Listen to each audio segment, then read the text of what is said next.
Hey, happy day. Expenditures without revenues is known as deficit spending. That's when you don't have any money and you're spending it anyway. Deficit spending is totally out of control in the US of A. Canada, the UK, wherever you want to pick is out of control. Don't you know? In 1981 in the US, the national debt was about $1 trillion, slightly less than $1 trillion, and today it's slightly more than $27 trillion. That debt equates to more than $84,000 per U.S. citizen, or $250,000 per U.S. taxpayer citizen. Wow. And now this 1.9 trillion American Rescue Plan is just adding to it, and it's totally unnecessary and wasteful. And get your seatbelts and your helmets on, because my, there's something bad coming. Wow. I was driving recently from Los Angeles to Las Vegas, which is about a 4-hour drive, 4 and a little bit. And you know, I was listening to the radio, which I rarely do, and it was the 60s station, and the songs made me think of girls I had known way back when I was young. I decided to play a brain game, and that I would stop at a rest stop only when I named all the girls I've ever known and said aloud some of her features, right? Some of the nice things about the girl that I used to know, and this goes a way back. I became tired, and finally I had to stop to rest at a rest stop, even though I wasn't finished, and I was in Detroit. Hey, okay then, that's about 2,000 and some odd miles, just saying. Vice President, whatever her name is, Harris, she's going to hold a joint discussion on empowering women. Why? I thought you said there are no women. Everyone is a people, and no more his and her. You got different names now, but all of a sudden we're going to empower women. Okay then, but guess who her partner is with regard to this session? Bill Clinton. He's been accused of sexual misconduct by multiple women, and now they have this thing going on. Are you kidding me? Here's one woman that was interviewed. She said, "Is this a blank joke? This pervert, he raped me, and now he's talking about empowering women with the Vice President of America." Wow.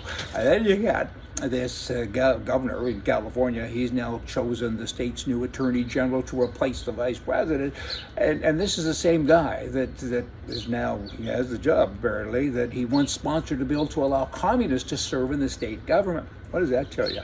Good grief. They love queer steers and commies and all things that are loved by brain slackers. That's just not very nice. And this guy, he has sued the Trump administration 123 times. He's against capital punishment. And the reason he's against capital punishment is because most of the people on death row are people of color, and that's racist. Maybe they did bad things. Maybe they committed crimes. This guy's an attorney. I mean, figure it out. If an attorney lost the case or won the case, depending which side you're on, of course. Really? And he's worked with all kinds of communists, and he's now got a major place, major position in the state. Well, you know what? I've said many times that it's racist to have black universities and black television stations and many other segregated / racist things. And I've often said that we need a white something just to kind of show that there's some equality going on in the world. And this, though, it's happened. There's a white party. This isn't what I had in mind.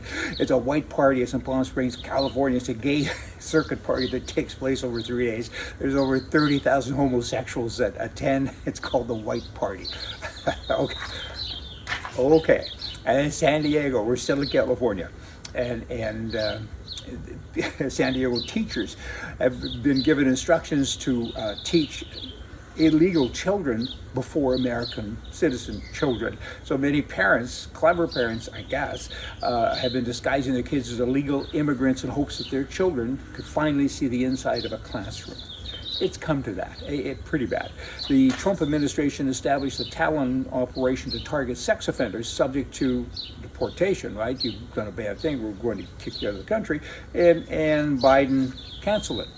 There's a whole bunch of things he's canceled, but that's what he's canceled. Rodeo is a step closer to becoming the official sport for Alberta, Canada. And that's great. I rode the rodeos for many years in Alberta, throughout Alberta, Saskatchewan, and parts of British Columbia. I broke every bone in my body, but it was great. The parties after the rodeos were harder, I think, than the actual rodeos, but you know what? It's a fantastic sport. And if it's successful in getting this wordage, they will join other places that have rodeo as the official sport. Wyoming, North Dakota, and Texas. Last year, there were over 300 sanctioned rodeos in North America, but the year before, there were 732. When I was a kid, there were thousands of them. It's a rough sport, and people now are, they're online and they're playing games and they're doing different things, and the world has certainly changed. But rodeo is still there, and it's just a wonderful sport. And if you see a rodeo, go to it. Right? The Conservative Convention in Canada, it was a smashing success for the Liberals. Right? I mean, the takeaway was that the party is nowhere. It doesn't have vision. It doesn't have a course to be on. It has no path. And it has a leader who's unable to take it down any path. Firstly, there isn't a path, as said, but even if there was, I don't think he could drive it there.